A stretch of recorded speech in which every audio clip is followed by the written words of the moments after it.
ગાંધીધામની મુખ્ય બજારમાં રાધિકા જ્વેલર્સ સહિતના સ્થળોએ નકલી ઈડીના અધિકારીઓ બનીને લૂંટ ચલાવનારી ટોળકીના કુલ 12 સભ્યોને કોર્ટમાં રજૂ કરાયા હતા, જ્યાં કોર્ટે તેમને 11 દિવસના રિમાન્ડ પર મોકલ્યા હતા.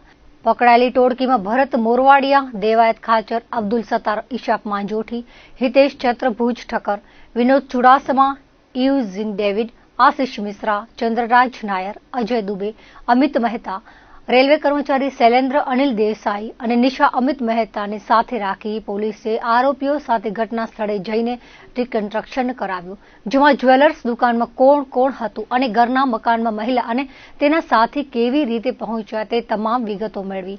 આ સમયે મોટી સંખ્યામાં લોકો ટોળકીને જોવા માટે ઉમટી પડ્યા હતા. લંગડી ચાલે ચાલતા આરોપીઓએ ઘટનાક્રમ દોહરાવ્યો હતો. આ ટોળકી રાધિકા જ્વેલર્સ અને ફરિયાદી કનૈયા પ્રતાપ ઠક્કરના ઘરમાં નકલી ઈડીના અધિકારીઓ બનીને દરોડા પાડ્યા હતા. ટોળકી દ્વારા ચતુરાઈપૂર્વક 25,25,225ની મત્તા ચોરી કરી હતી. આરોપી અબ્દુલ સત્તાર સામે જામનગરના પંચકોશી પોલીસ મથકે ખંડણી સાથે હત્યાનો ગુનો અને ભુજ સિટી પોલીસ મથકે હત્યાના પ્રયાસનો ગુનો નોંધાયેલો છે.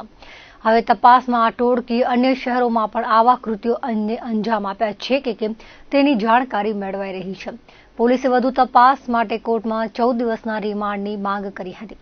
સરકારી વકીલની દલીલ બાદ કોર્ટે ટોળકીના 11 દિવસના રિમાન્ડ મંજૂર કર્યા. હવે ટોળકીએ અન્ય કોઈ સ્થળે આવા કારસ્તાન કર્યા છે કે કેમ તે જાણવા માટે પોલીસે તપાસ વધુ ગતિવાન બનાવી છે.